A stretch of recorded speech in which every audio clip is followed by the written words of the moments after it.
ഈ വീഡിയോ ഒന്ന് കണ്ടപ്പോൾ ഞാൻ ആദറിനെ സപ്പോർട്ട് ചെയ്ത ആളാട്ടാ. വീഡിയോ ഒന്നും കൂടി ഒന്ന് കണ്ടു. ഈമാനോട് ജീവിക്കുന്നത് മുസ്ലിമാന്ന് വിശ്വസിക്കുന്നു, അങ്ങനെ ജീവിക്കാനും മരിക്കാനും ആഗ്രഹിക്കുന്ന ആളായതുകൊണ്ട് ഖുർആൻ വിശ്വസിക്കുകയും ചെയ്യുന്ന ആളാണ്. ഫസ്റ്റ് ഓഫ് ഓൾ ഞാനൊന്ന് പറയട്ടെ, ഇതൊരു ട്രോൾ വീഡിയോ അല്ല. നാദിറിനെ ഹരാസ് ചെയ്യാനോ അല്ലെങ്കിൽ നാദിർ ചെയ്തത് പറയാനോ ഒന്നുള്ള വീഡിയോ അല്ല ഇത്. പക്ഷെ ഇങ്ങനെ കേൾക്കുമ്പോൾ അല്ലെങ്കിൽ ഇങ്ങനെ കാണുമ്പോൾ നമ്മളൊന്ന് പറഞ്ഞു പോണ കാര്യമാണ്.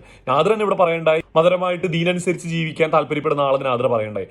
ഇത് ദീൻ എന്റർടൈൻ ചെയ്യുന്നതാണോ ഈ ഒരു വേഷം? അപ്പൊ ഈ ഒരു വേഷത്തിൽ നിങ്ങൾ എന്തൊരു പുരുഷനായിട്ടാണോ നിങ്ങൾ നടക്കുന്നത്? ഈ ഒരു വേഷം നിങ്ങൾ ധരിക്കുമ്പോൾ നിങ്ങൾ പുരുഷനായിട്ടാണോ? പുരുഷനാണ് പറഞ്ഞിട്ടുണ്ടല്ലോ, പൊക്കിളും മുതൽ മുട്ട് വരെയാണ് ഔറത്തെന്ന് പറഞ്ഞിട്ടുണ്ടല്ലോ. അപ്പൊ ആ സമയത്ത് നിങ്ങൾ സ്ത്രീയല്ലേ? എനിക്കറിയാൻ വേണ്ടിയിട്ട് ചോദിക്കാട്ടോ.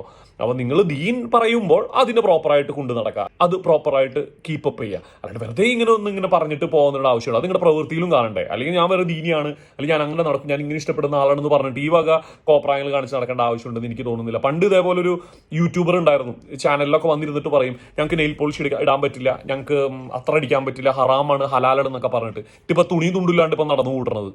പൊന്നോ, അതേപോലെ ആകരുത് ദയവേത്. നമ്മളൊരു കാര്യം പറയുകയാണെങ്കിൽ അതിൽ സ്റ്റിക്ക് ഓൺ ചെയ്തിക്കുക, അതുപോലെ നിൽക്കുക. അല്ലെങ്കിൽ നിങ്ങളുടെ ഇഷ്ടത്തിന് നിങ്ങൾക്ക് ജീവിക്കാനുള്ള അധികാരം അവകാശം ഒക്കെ ഉള്ള നാട്ടിലാണ് നമ്മൾ താമസിക്കുന്നത്. നിങ്ങളുടെ ഒരാളും വന്നിട്ട് ചോദിക്കാൻ ഇപ്പൊ ഒന്നും എനിക്ക് തോന്നുന്നില്ല. പക്ഷെ ഇതിങ്ങനെ പറയുമ്പോൾ ഒരു ഡബിൾ സ്റ്റാൻഡേർഡ് പോലെ തോന്നുന്നതുകൊണ്ട് പറഞ്ഞാട്ടോ.